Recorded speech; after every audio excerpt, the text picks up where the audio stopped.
The strike killing Soleimani was a major escalation in the Trump administration's maximum pressure campaign on Iran. Up until now, that campaign largely relied on crippling economic sanctions. So how do we get from economic pressure to military might? Dasha Burns takes us back a few weeks to explain.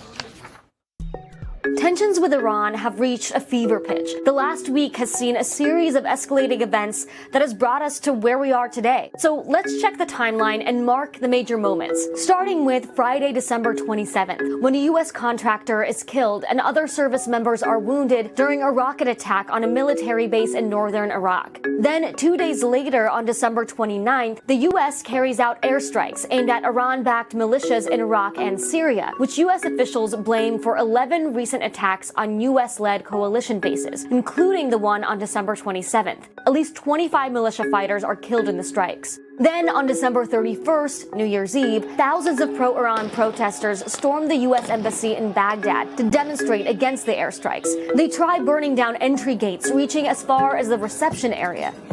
Trump blames Iran for the break-in and says they will pay a very big price.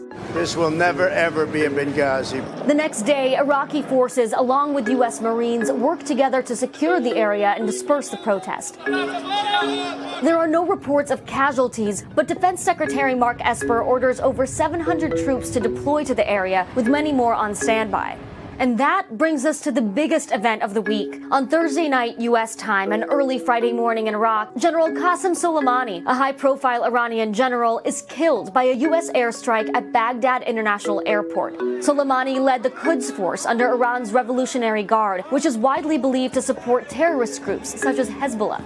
The Pentagon says Soleimani organized attacks on U.S. coalition bases in Iraq over the last several months, including the December 27th rocket attack. Then this morning, Iran's supreme leader Ayatollah Ali Khamenei says there will be harsh retaliation. The U.S. State Department closes the embassy in Baghdad and tells Americans to leave Iraq immediately.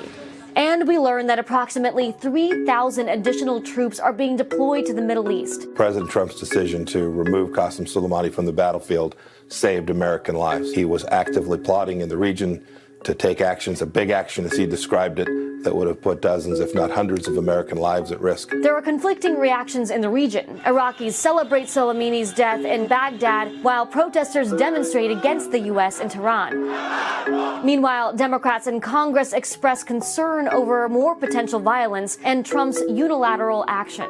This action may well have brought our nation closer to another endless war. And as for the White House, here's what the president had to say in his first public appearance after the airstrike. We took action last night to stop a war. We did not take action to start a war.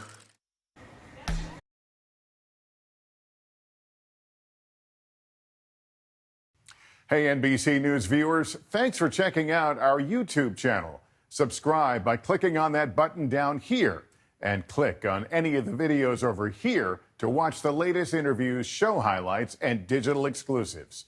Thanks for watching.